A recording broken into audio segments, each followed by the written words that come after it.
সবাই একসাথে এই কীর্তনের জায়গাটা কেউ ভিড় করবো না। কীর্তনের জায়গাটা ভিড় করলে আমি মাইক ঠিকভাবে ধরতে পারবো না, কীর্তনটা ঠিকভাবে ধরতে পারবো না, নাচটা ঠিকভাবে হইব না।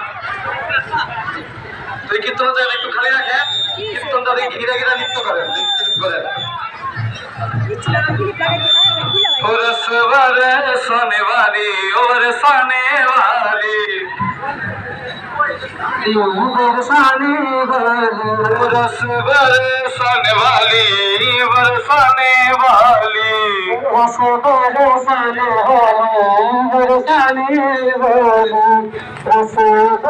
बरसाने वाली बरसाने वाली बरसाने वाली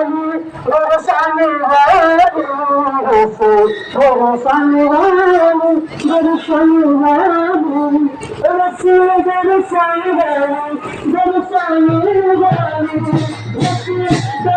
बरसाने वाली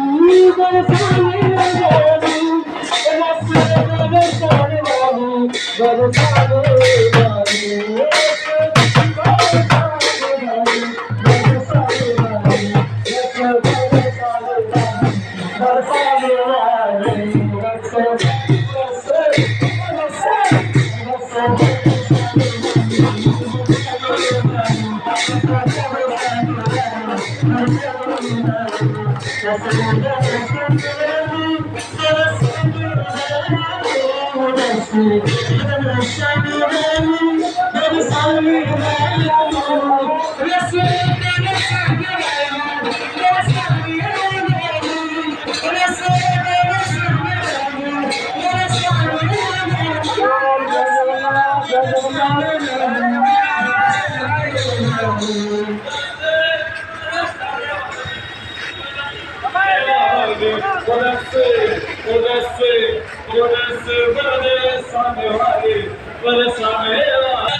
ধর্ম কি